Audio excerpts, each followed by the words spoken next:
So it's day 9 of a recovery. That means tomorrow I get to go home, which I'm excited about.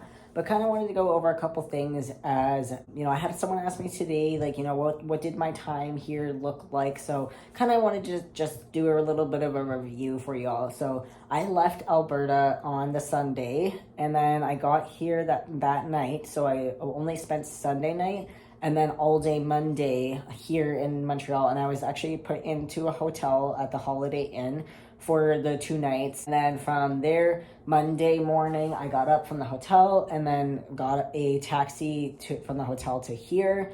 And then once I got here, like as you all know, like I went through the paperwork, got put in the room, and then went into surgery. So then from surgery day, which was on a Tuesday, the 5th, I had then stayed in the hospital from Tuesday to then the Thursday. So Tuesday, Wednesday, Thursday, all full 3 days. And then on the Friday, so on the 4th day, that morning around about 10 o'clock, I then left there to come now to here to the recovery center.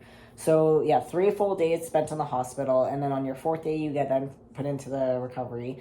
But then from there, basically now I've been here, so that was Friday, and then I'll be leaving tomorrow, which is Friday, so a full week of actually being here. So 7 days here, 3 days there, and then 2 days in a hotel. So that's 12 full days that I spent here in Montreal.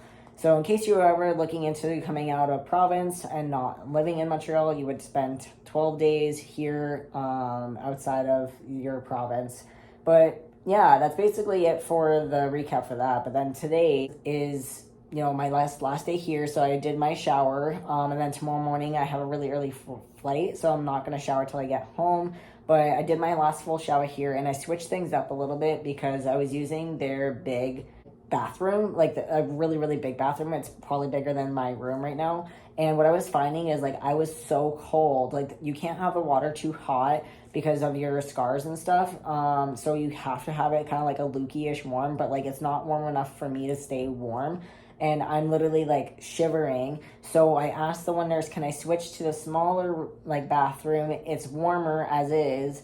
And I feel like it's not going to make me like as cold if like when I don't have the water on me. So she said that was okay as long as I felt like I wasn't going to pass out, which I was like, no, I haven't at all even felt dizzy or felt like I was going to pass out. So she's like, okay, I'm going to give you the go ahead. If anything happens, like there's a cord that we can pull on for a nurse right away. So I felt comfortable though, and it went really well. No issues at all. So yay. But yeah, today has been really good. I did some packing as well, making sure I have everything that they gave me, as I mentioned in yesterday's video, all the product that they give you to take home.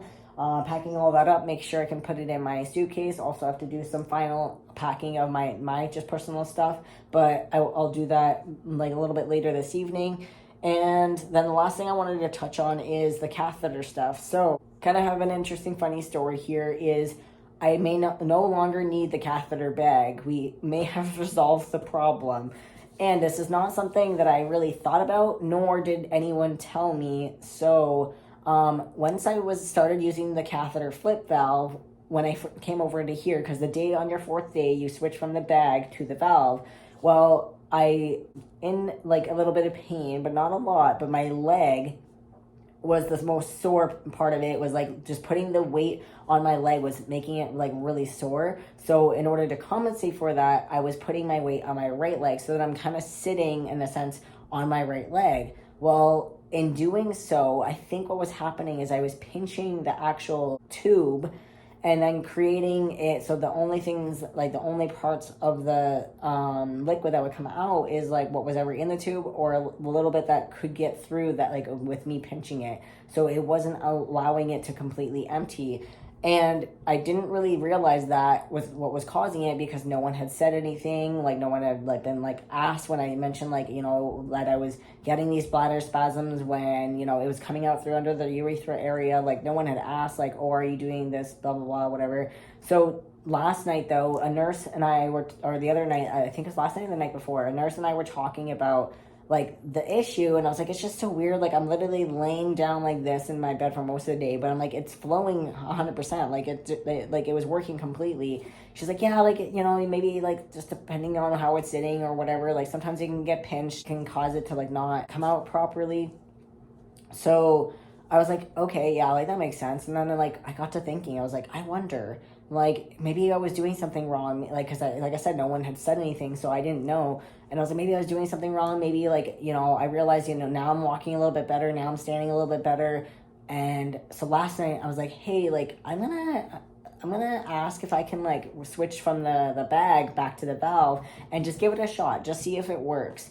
But I have a feeling like I have an idea of what I was doing and that it was incorrect. So she's like, yeah, like, you know, you give it a shot. We'll see tomorrow. So last night around 11 o'clock, I put the valve back on, and then it wasn't until this morning, about I think it was around 11 o'clock, that I was like, okay, you know what, I'm gonna go to the bathroom, and then they were gonna do another bladder scan to see like what it looked like. Well, like be damned, because like literally this time I'm like, okay, I'm gonna, what I did differently was, like I was saying, I put my weight on my right leg the last time. This time I'm like, okay, I'm gonna spread my legs a little bit, just kind of like stand there, like breathe a little bit, like be comfortable. And then like that's all I did differently, was just standing in a sense like more wide legged, and just breathing normally and just be like comfortable. And yeah, there was zero liquid left in my stomach, which was like, or my bladder, which is really good to know.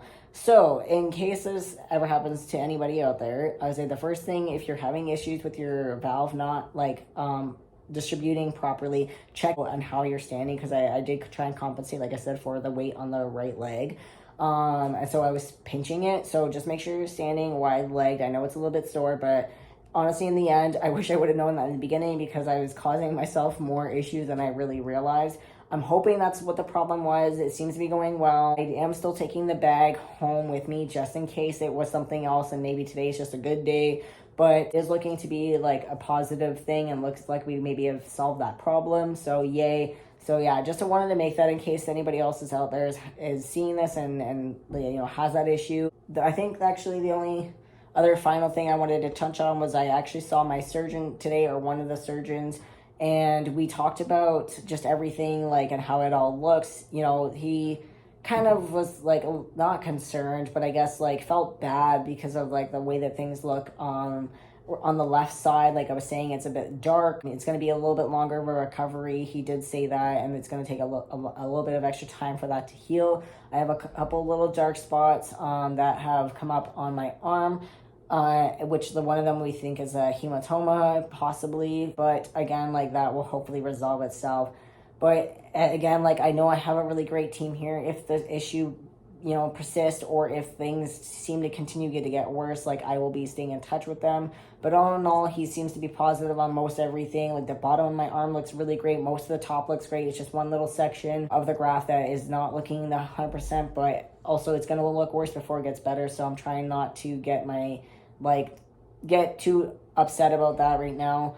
But yeah, I'm just trying to stay positive, and it was just reassuring to speak with him, but as well, like knowing that I have a team behind me and I'm not alone. So yeah, that's about it, I guess. If you have any questions, comments, things, topics you want me to add, or want to talk about, add it down in the description below. But thank you all for watching, and bye for now.